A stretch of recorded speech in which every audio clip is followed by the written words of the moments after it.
고요한 새벽 서울의 가장자리, 푸른 숲이 감싸 안은 듯한 전원주택의 2층 서재. 창문 너머로 희뿌연 여명이 밝아오는 시간, 이선우 42세는 투명한 노트북 화면 앞에 앉아 있었다. 가느다란 손가락은 키보드 위를 춤추듯 넘나들었고 화면 위로 미려한 문장들이 한 폭의 그림처럼 펼쳐졌다. 그녀의 필명은 밤하늘. 인기 절정의 웹툰 상처 위에 피는 별의 작가로 섬세한 그림체와 가슴을 저미는 깊은 스토리텔링으로 대한민국을 사로잡았지만 그 누구도 그녀의 진짜 얼굴 혹은 이름조차 알지 못했다. 오직 출판사 편집자와 그녀의 남편만이 그녀의 실체를 알 뿐이었다. 선우의 작품은 늘 과거의 아픔을 딛고 일어나 희망을 찾아가는 이들의 이야기를 담고 있었다. 작품 속 주인공들은 어둡고 긴 터널을 지나 비로소 빛을 찾았고 그 과정에서 독자들은 뜨거운 위로와 공감을 얻었다. 하지만 역설적이게도 그 모든 이야기는 작가 이선우, 그녀 자신의 잊고 싶었던 상처와 치유의 과정이었다. 그녀의 굳게 닫힌 마음속에는 아직 아물지 않은 깊은 흉터들이 그림자처럼 드리워져 있었다. 여보, 또 밤새웠어? 건강에 안 좋다고 몇 번을 말했어. 서재 문이 조용히 열리며 차은우 49세가 따스한 미소를 머금은 채 들어섰다. 그의 음성에는 걱정과 함께 짙은 애정이 묻어 있었다. 은우는 혁신적인 AI 스타트업 미라클 테크의 창립자이자 젊은 CEO로 국내 IT 업계에서는 거의 신화적인 존재였다. 자율주행, 의료 AI 등 미래 기술 분야를 선도하며 끊임없이 혁신을 이끄는 그의 화려한 커리어는 선우의 조용한 밤하늘로서의 삶과는 극명한 대조를 이루었지만 20년이 넘는 결혼 생활 동안 이들은 서로의 가장 든든한 버팀목이자 안식처였다. 그는 선우의 조용한 삶을 존중했고 그녀의 내면에 숨겨진 빛을 누구보다 잘 이해하고 있었다. 은우는 선우의 차가워진 어깨를 부드럽게 주무르며 탁자 위에 따뜻한 유자차 한 잔을 놓았다. 자기야, 다음 주 글로벌 테크 이노베이션 어워드에 꼭 같이 가줬으면 좋겠어. 내가 이번에 가장 큰 대상을 받게 될 것 같아. 당신이 꼭 내 옆에 있어줘야 내가 받는 상이 비로소 완성될 것 같거든. 은우는 어깨에 기대, 애교 섞인 말투로 선우의 마음을 흔들었다. 선우는 잠시 망설였다. 화려한 스포트라이트, 낯선 사람들의 웅성거림, 그리고 잊고 싶었던 시선들. 그곳은 그녀가 가장 피하고 싶은 폐쇄된 기억 속 공간과도 같았다. 하지만 난 그런 자리는 좀 불편해. 게다가 내 웹툰 상처 위에 피는 별 마감도 코앞이라 집중해야 하는데 선우는 변명하듯 중얼거렸다. 그녀의 손은 무의식적으로 목덜미를 스쳤다. 드레스 아래 가려진 희미한 흉터. 어릴 적 사고로 생긴 상처라고 은우에게 둘러댔지만 사실 그것은 끔찍했던 학창시절 짓궂은 친구들에게 밀쳐져 깨진 유리 조각에 베인 그녀 삶의 가장 어두운 그림자 중 하나였다. 그때의 끔찍한 고통과 모욕감이 아직도 생생하게 그녀의 신경을 건드렸다. 괜찮아. 당신은 그저 내 옆에 있어주기만 하면 돼. 어쩌면 당신에게도 좋은 변화가 될지도 모르잖아. 딱 1시간만이라도 응. 나랑 함께 있어줘, 선우야. 은우의 간절하면서도 달콤한 눈빛과 목소리에 선우는 결국 고개를 끄덕일 수밖에 없었다. 그의 존재만으로도 불안감은 조금씩 사그라들었지만 그녀의 마음 한구석에는 여전히 설명할 수 없는 불안감과 불길한 예감이 따리를 틀고 있었다. 마치 잃어버린 과거의 퍼즐 조각들이 서서히 맞춰지는 듯한 섬뜩한 기분이었다. PART1 악몽의 재림, 불꽃 튀는 시상식. 화려한 조명과 샴페인 잔이 부딪히는 소리로 가득 찬 시상식장, 서울에서 가장 웅장한 컨벤션홀 아테네.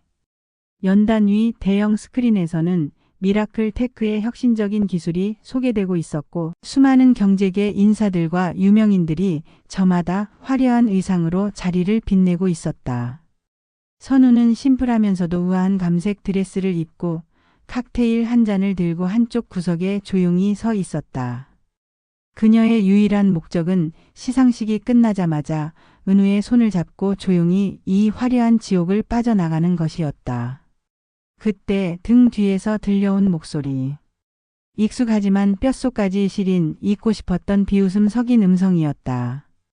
어머 선우 아니니? 맙소사 이 촌스러운 얼굴 좀 봐. 여기서 널 다 만나네? 아니 무슨 이런 시상식에 청소를 하러 온 건 아니겠지? 선우의 어깨가 움찔거렸다. 천천히 고개를 돌리자 화려한 이브닝 드레스와 눈부신 다이아몬드로 치장한 두 여자, 김예슬 42세와 박민영 42세이 거만하게 서 있었다. 고등학교 동창이자 선우의 학창 시절을 지옥으로 만들었던 주범들이었다. 예슬은 국내 최고 엔터테인먼트 기획사 스타메이커 이사 한상민의 아내였고 민영은 대형 로펌 율정의 핵심 변호사 오승민의 아내였다. 그들은 마치 개선장군처럼 당당했고 그들의 얼굴에는 세월의 흔적 대신 값비싼 시술과 오만함만이 가득했다. 선우 너 아직도 그렇게 칙칙하고 촌스러운 옷차림이야. 변한 게 하나도 없네. 아직도 구석에 처박혀서 이상한 그림이나 그리고 다녀. 예슬이 코웃음을 치며 말했다. 그녀의 시선은 선우의 드레스와 목덜미에 희미한 흉터의 못을 박았다. 마치 벌레를 보는 듯한 경멸적인 시선이었다. 민영은 한 발짝 뒤에서 싸늘한 미소를 지으며 선우의 초라함을 비웃듯 바라보았다. 선우의 손에 들린 칵테일 잔이 위태롭게 흔들렸다. 30년 전 고등학교 시절 매일매일 자신을 괴롭히던 악몽 같은 기억들이 마치 어제 일처럼 생생하게 되살아났다. 햇빛 한 점 들지 않던 낡은 교실 뒤편 예슬과 민영은 선우를 밀쳐 넘어뜨리고 물감을 억지로 쏟아부어 교복을 더럽히며 깔깔거렸다. 넌 이런 것밖에 안 되는 애니까 주제 파악 좀 하라고.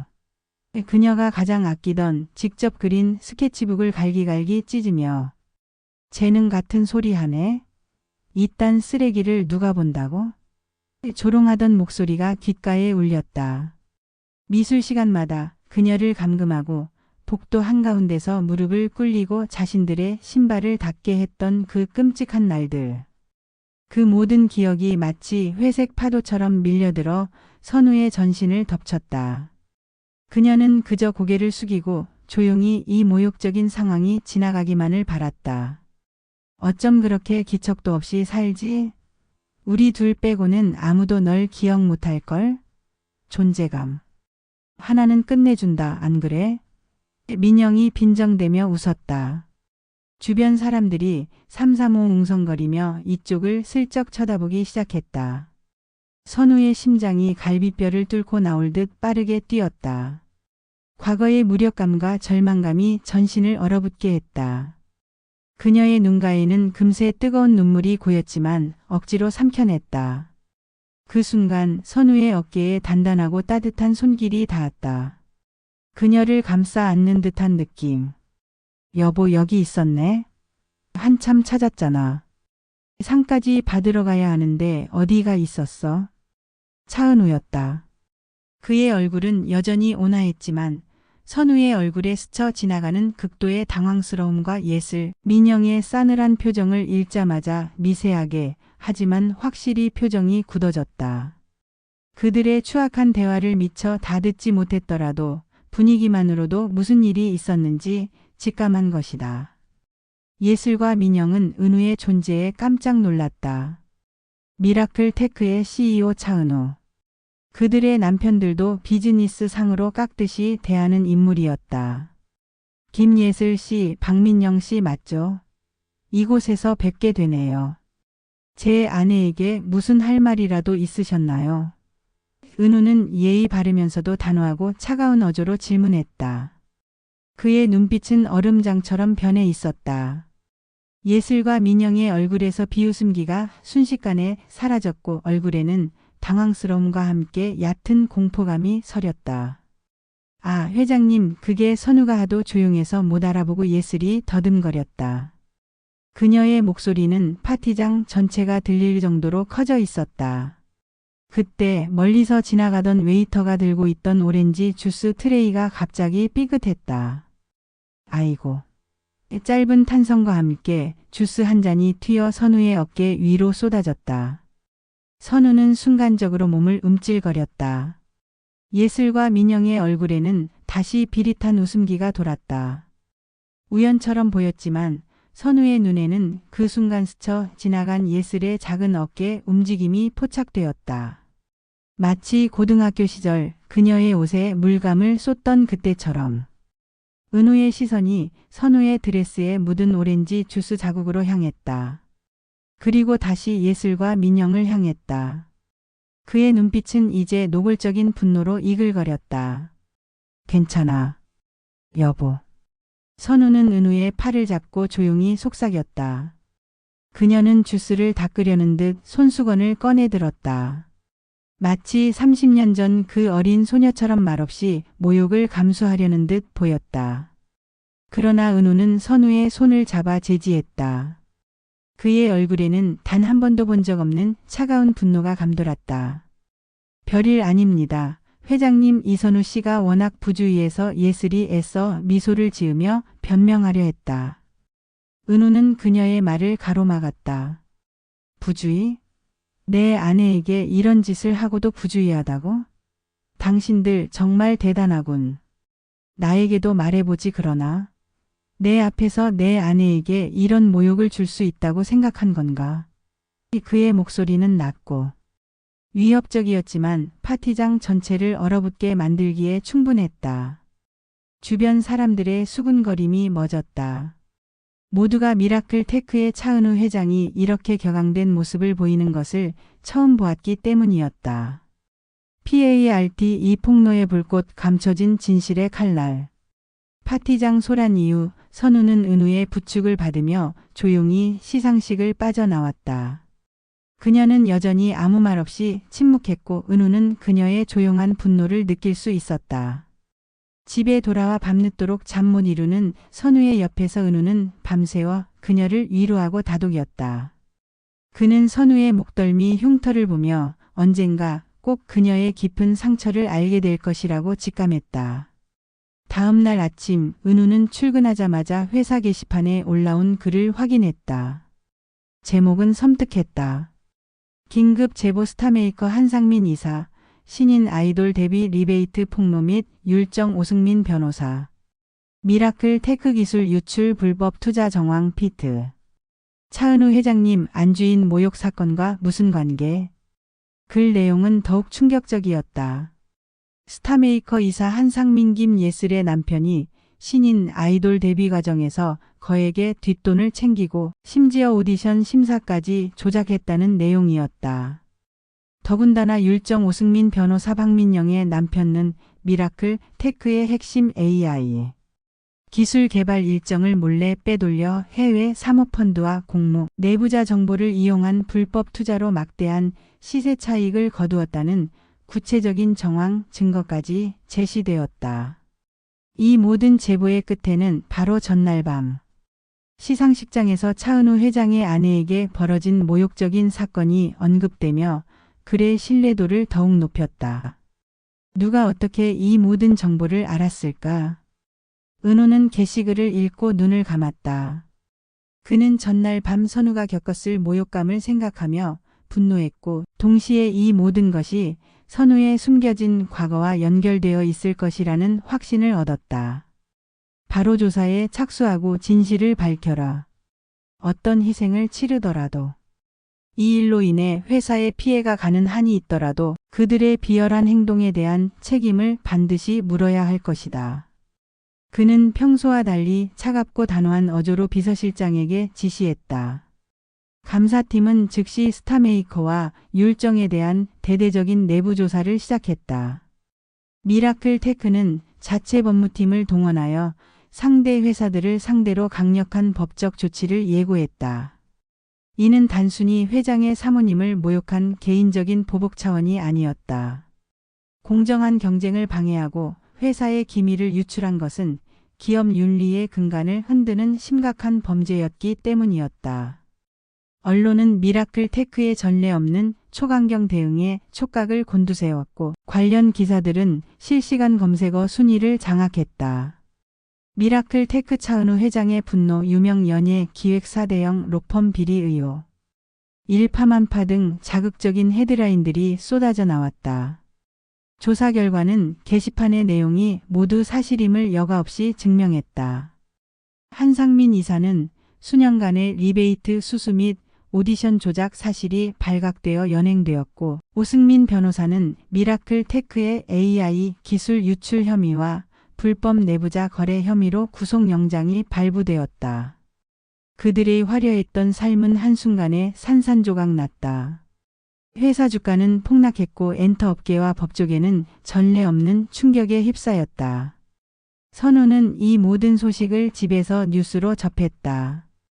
은우는 조용히 그녀의 곁을 지키며 손을 잡아주었다. 30년 전 그녀를 짓밟았던 악마들이 이제는 자신의 업보로 추락하는 모습을 보며 선우의 마음은 복잡했다. 시원함과 함께 잊고 싶었던 과거의 상처가 다시 터져나오는 듯한 고통이 밀려왔다.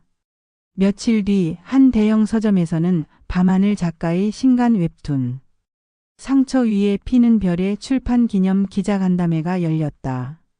미라클 테크의 적극적인 지원으로 대대적으로 홍보된 행사였다. 선우는 은우의 손을 잡고 수많은 카메라, 플래시와 기자들 앞에서 긴장된 얼굴로 단상에 섰다. 오늘 이 자리에서 그녀는 30년간 깊숙이 감춰왔던 이선우가 아닌 밤하늘이라는 필명의 진실을, 그리고 그 속에 담긴 아픈 과거를 밝힐 예정이었다. 안녕하세요. 밤하늘 작가 이선우입니다.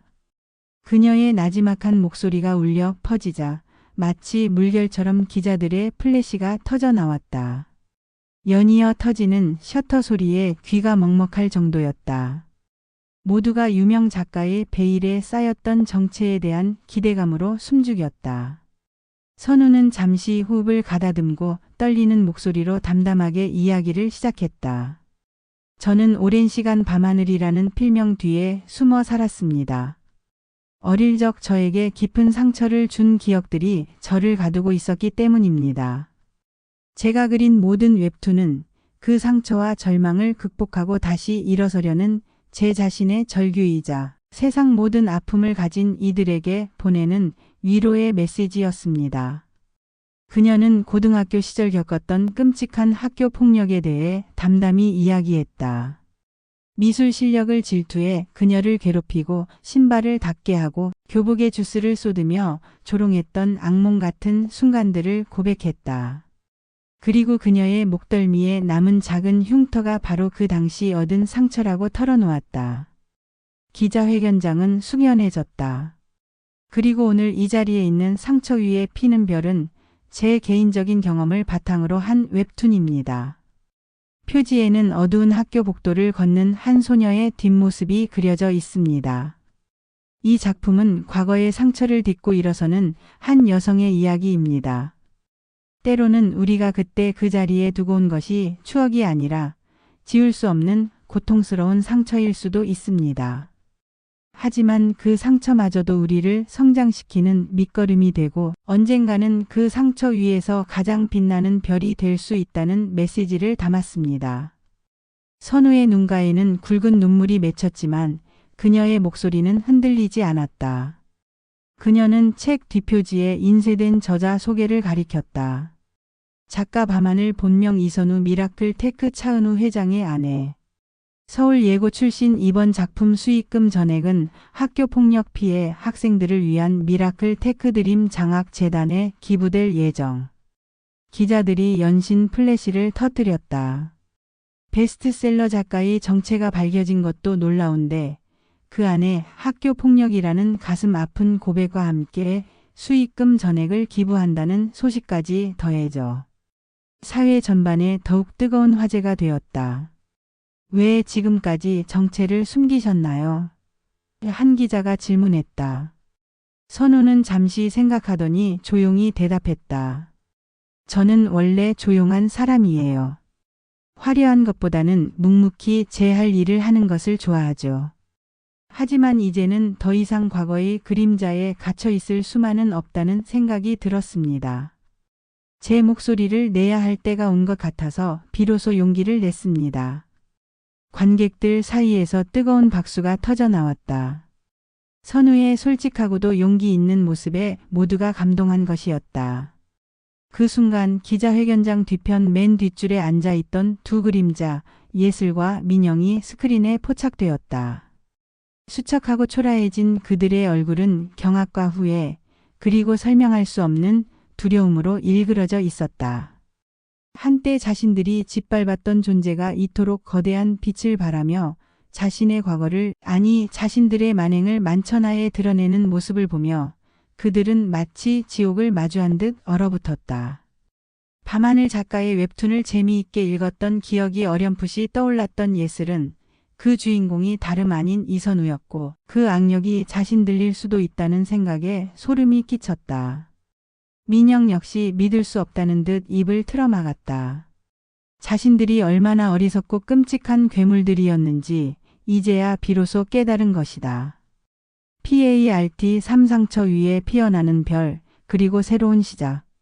선우의 출판 기념회가 끝난 후 상처 위에 피는 별은 모든 온라인 서점과 오프라인 서점의 베스트셀러 1위에 올랐다. 밤하늘 작가의 정체가 밝혀지고 그녀의 가슴 아픈 고백이 알려지면서 작품은 단순한 웹툰을 넘어 사회적 현상이 되었다. 온라인 서점 리뷰란에는 매분 감동적인 후기들이 수천 개씩 쏟아져 나왔다. 밤하늘 작가님, 당신의 책을 읽고 펑펑 울었습니다.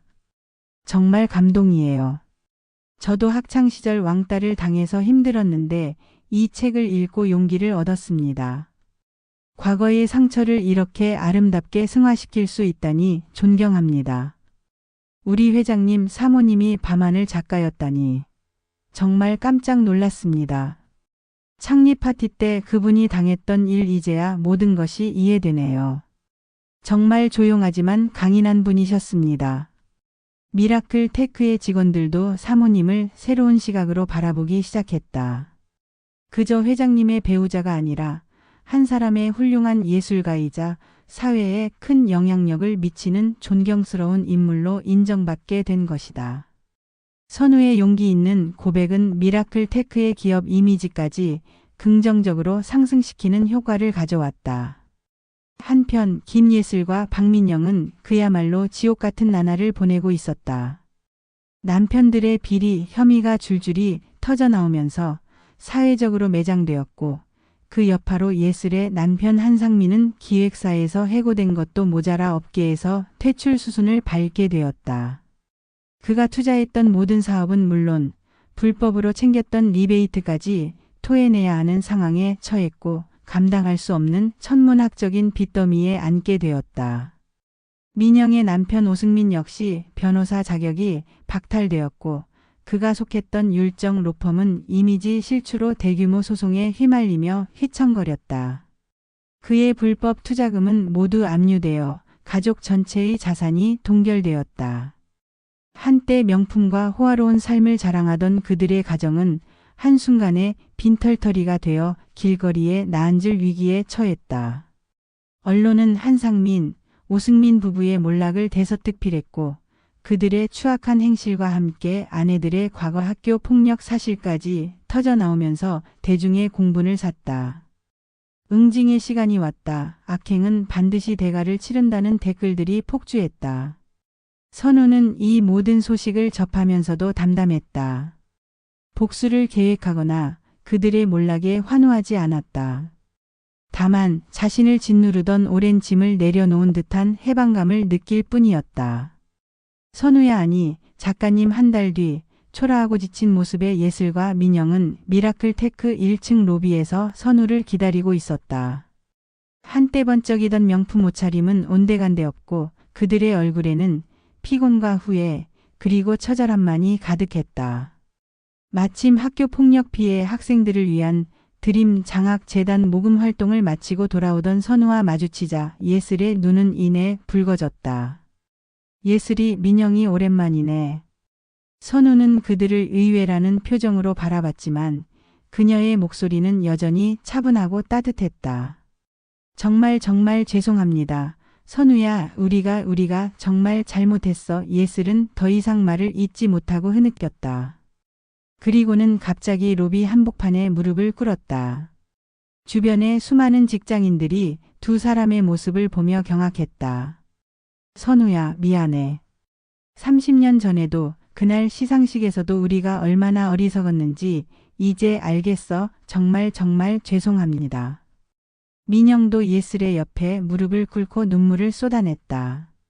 그들의 사과 속에는 진심 어린 후회와 함께 벼랑 끝에 몰린 절박함이 고스란히 담겨 있었다. 선우는 잠시 말없이 무릎 꿇은 두 사람을 내려다봤다. 마음이 복잡했다. 30년 동안 가슴 깊이 묻어두었던 상처가 다시 아팠지만 동시에 마치 응어리졌던 것이 터져나와 시원한 느낌도 들었다. 과거의 이선우였다면 아마 그 자리에서 도망치거나 그들을 똑같이 비웃었을 것이다. 하지만 그녀는 더 이상 예전의 이선우가 아니었다. 밤하늘이라는 필명으로 수많은 상처받은 이들을 위로하고 스스로 치유하는 과정을 겪으며 그녀는 한 뼘 더 성장해 있었다. 일어나. 선우는 조용히 말하며 두 사람에게 손을 내밀었다. 그리고 부드럽게 일으켜 세웠다. 여기서 이러지 말고 근처 카페에 가서 이야기하자.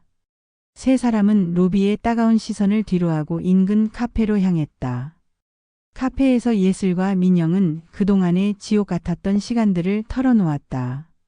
남편들의 직장은 물론 사업까지 모두 잃었고 모든 자산이 동결되어 당장 내일 살 곳도 먹을 것도 막막하다는 이야기였다. 두 사람은 희망이라고는 찾아볼 수 없는 얼굴로 흐느꼈다. 예슬아, 민영아, 우리 학창시절 기억나? 선우가 조용히 물었다. 기억나. 우리가 정말 너에게 씻을 수 없는 잘못을 저질렀어. 예슬이 고개를 푹 숙이며 대답했다. 그때도 너희는 늘 그래왔어. 글짓기 대회에서 뇌물을 주고도 상을 못 받았을 때 내 그림을 찢으면서도 스스로는 재능이 없다고 비참해했지. 사람은 쉽게 변하지 않는다고 생각했어. 30년이 지나도 그 모습은 똑같더라. 선우의 목소리에는 원망보다는 차분한 연민이 담겨 있었다. 선우야, 정말 미안해. 우리가 잘못 살았어. 민영이 다시 눈물을 흘렸다. 선우는 잠시 생각에 잠겼다. 그녀 안에는 여전히 용서하고 싶지 않은 마음도 그들을 비웃고 싶은 마음도 분명히 존재했다. 하지만 그것이 진정한 자신을 위한 것이 아님을 알고 있었다. 상처 위에 별이 피어나듯 그녀는 이제 더 넓은 마음으로 빛을 내고 싶었다. 예슬아, 민영아, 나는 너희들을 용서할게. 선우가 조용히 하지만 분명한 목소리로 말했다. 하지만 조건이 있어. 앞으로는 너희들의 상처가 무엇이었든 그걸 남을 향한 칼날로 쓰지 마. 그리고 앞으로는 너희만의 빛을 찾아봐.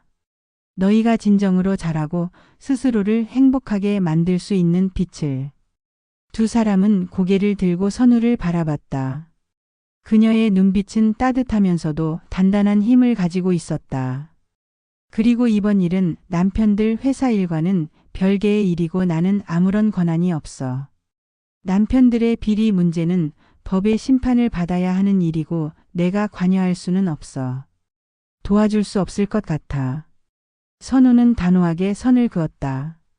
하지만 너희들이 다시 일어설 수 있도록 내가 할 수 있는 방법을 함께 고민해 볼게. 너희들의 재능을 찾고 그 빛을 발할 수 있도록 내가 겪었던 치유의 길을 너희도 걸을 수 있도록 함께 고민하고 조언해 줄게. 선우의 말에 두 사람은 믿기지 않는다는 듯 그녀를 바라보았다. 절망의 끝에서 한 줄기 빛을 본 듯한 표정이었다.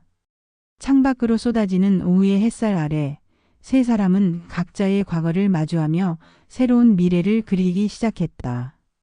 선우의 마음속에서는 이제 더 이상 어두운 그림자가 아닌 찬란한 별들이 끝없이 피어나고 있었다. 그녀는 스스로에게 약속했다. 앞으로는 더욱 당당하게 그녀만의 빛으로 세상을 비추겠다고.